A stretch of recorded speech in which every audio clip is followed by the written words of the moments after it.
welcome back to Tungsten Tales. Today I'm giving you the 9 names that we think will be in the 2020 Premier League darts. Of course starting in February and running all the way until May for the finals at the O2. There's only 9 names involved in this year's Premier League, with the challengers returning anew. Obviously we had the contenders last year, this year known as challengers, so 9 names involved in this year's Premier League. I'll run you through the obvious names first pretty quickly. Of course, Michael van Gerwen, at the moment the reigning champion of the world, and favourite to go on and lift the trophy once again. He's won stacks of titles this year, so he is for sure in the Premier League. Rob Cross as well, the current world match play champion.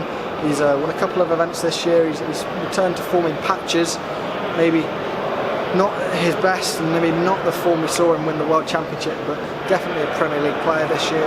Gary Anderson and Peter Wright, they've both had good years on the tour. Anderson, of course, had back issues in the early parts of the year, but he's such a big draw and there's no way that he won't be selected as a Premier League player. We're going to go with Glen Durrant. He's probably in pole position for the final spot. Probably jumping Chisnall, who dropped out again, obviously against Jeffrey Desvan.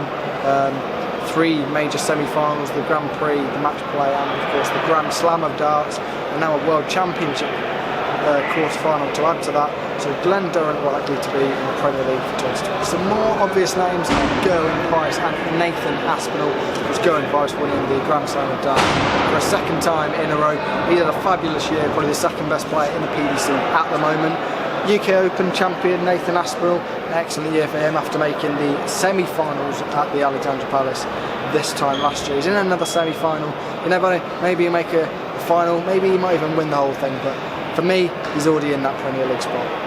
And the final 2 names for me are Daryl Gurney and Michael Smith. Hasn't been a brilliant year for either of them. Michael Smith has been relatively consistent in the TV tournaments, of course made the final of the World Championships last year. Performed well at the World Match Play as well. Daryl Gurney, not been a great year for him on the tour, but he's an excellent player that has shown glimmers of his old self on the TV tournaments, but for me, a pick for the Premier League.